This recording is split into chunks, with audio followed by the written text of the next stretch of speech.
But hey, at the very least, it spoke to DreamWorks to stray away from this material and lead to more well-made films. Oh, are you kidding me? Oh, past sketch, you're in for a rude awakening.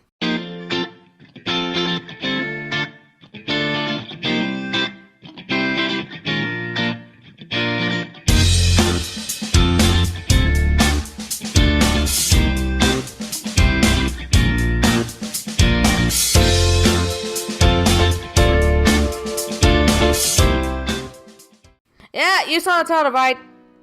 I like this movie. Despite all the... Something's missing.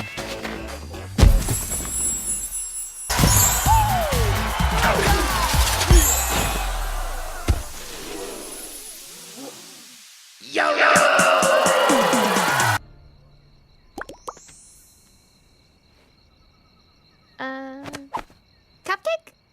Yeah. So let's begin and embarrass myself, shall we? The movie opens up on the backstory of two creatures, the trolls and the Bergens. The trolls are seen as perpetually happy while the Bergens are miserable. So the solution is to simply eat them one day a year called Trolls. The trolls escape one Trollstess and it's kept that way for about 20 years, but the one telling the story, the troll princess named Poppy, is planning a party. And everyone is on board with it except for one troll named Branch, who hates parties and hugs and singing and all of that. Both for practical reasons, since they'll bring upon the Bergens, and for the other reason of singing killed my family! That's not hyperbole, by the way. That is fact. We'll get to that. So, we get our first musical number, and it would be fine if it wasn't for the rap interludes. I know what to cover, I still don't care for it. It just doesn't mesh with the rest of it, and transition doesn't fit. You're welcome, you ain't. The soundtrack is predominantly filled with cover songs, with only a few new songs thrown in. Which is a shame, because the new songs they came up with are actually pretty good. Which is kind of expected from talented musicians like Justin Timberlake, Anna Kendrick, Earth, Wind & Fire, and Ariana Grande taking over the soundtrack. By the way, another thing you'll notice relatively quickly is that the art style throughout the movie. It all looks like it was made with felt. I feel as though the creators were stoned one night and looked at each other and just said, Bruh, hear me out. Kirby's Epic Yarn. Kirby's Epic Yarn. But with memes. George, you're brilliant. Here's $115 million. Make your dreams come true. Doesn't this make this entire thing one long commercial then? It's a movie based on troll dolls, and you're upset that it's used to sell toys? What logic is that? Also, I would like a puppy doll because everything in this movie is so cute! You are everything wrong with entertainment. I'm back, I got rich! Oh god. You made the first move, this is on you, Becca. So after Branch said the Bergens would find that they were incredibly loud, and a Bergen finds them. It should be noted that this Bergen was also exiled and lost her job of cooking the trolls after they escaped. And Poppy was the one who decided to make the party as large as it was. So all that combined means... Convinced she'd make it to Bergentown. Yeah, not good times. She decides she needs to save her friends, the only one who can help her is Branch. He refuses to go until she floods his home with all the other residents for safekeeping. We then go into one of the movie's original songs, and best one, Get Back Up Again, and I will fight you on this. So, a bit of relief is the fact that Poppy is an overly happy character, but she's much more grounded situation. And that's just benefit. How there have been actual stakes in the hand and the characters fully understand the severity of the situation, it makes the characters more sympathetic and identifiable than if they were overly happy and energetic every waking moment. What if it's all a big mistake? What if it's more than I can take? No, I can't think that way, cause I know that I'm really gonna be okay! This isn't being obliviously happy or being denial of a situation. It's realizing that sometimes the only thing that can help you get through a situation is positive thinking. Because literally nothing else is going to help you. Including this motherfucker. That was in the trailer, but literally could be cut out and serves a purpose. Ham sandwich, turkey, snowman, dolphin, helicopter, last supper, monkey in a zoo. What? Gear shift. So we get to Bergentown and meet the prince, now king from Fort Gristle. The chef talks to him about reintroducing Trollstess, and the friends get thrown into a cage. So they quickly follow the scullery maid and Bridget, who's holding the other trolls prisoner. Bridget is voiced by Zoe Deschanel. Zoe Deschanel. Really? I've been alone with you inside my mind. Wow, good points there. I also wouldn't recognize it, and she plays a shy, awkward, and lonely woman pined after the king. They struck up a deal that if they help Bridget with a makeover and impress the king, they'll get closer and possibly save and creep. Before they could, though, Branch goes into his backstory of him singing led the chef to steal his grandma. I'm assuming since Chef just ate the grandma herself, but considering they were living relatively close to the rest of the trolls, how did she not notice them? Oh, and for the scene, you people thought the true color scene was cheesy. I can't take this seriously at all. And it's the catalyst for the main character story arc. What?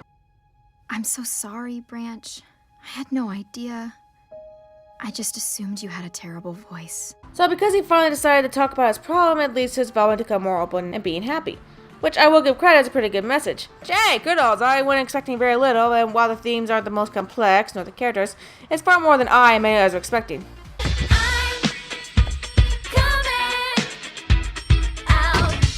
Hey, it's my theme song! Sketch, do you think it's practical to teach kids that cynicism isn't warranted even though Branch was right? And it's not a very good depiction of depression since all it takes is telling them to be happy? Sure, you realize what movie we're talking about here, right?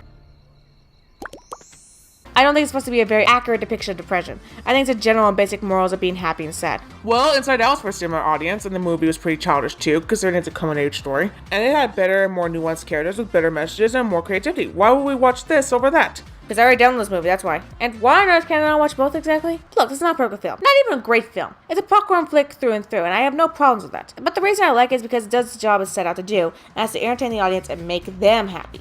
There's plenty of material and works out there that don't have any complex messages or themes, and there's nothing wrong with that. Sometimes it's a good thing not to try to be anything bigger than it is. Too many shows, movies, books aimed at children try to give bigger and more important messages, and they fuck it up more than they do correctly. And teaching a message badly is a much bigger issue than simply not having one at all.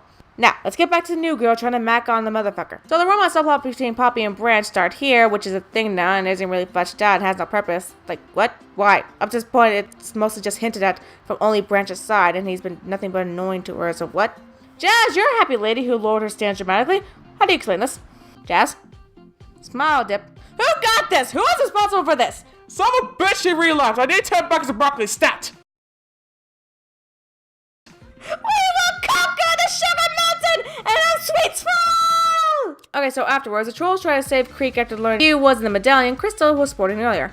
This leads to them getting captured and Creek being revealed as a traitor to everyone by giving up the entire village to be eaten.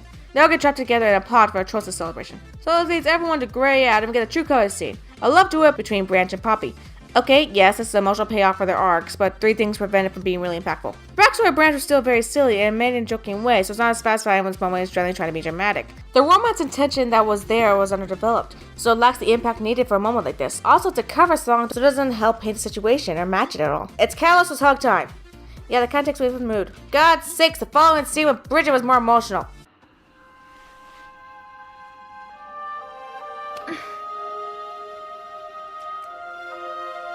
So I decided to go back to save Bridget and tell all the Bergens the message. And the movie ends with a stinger of Creek and Chef being eaten. I'm back! I'm alive!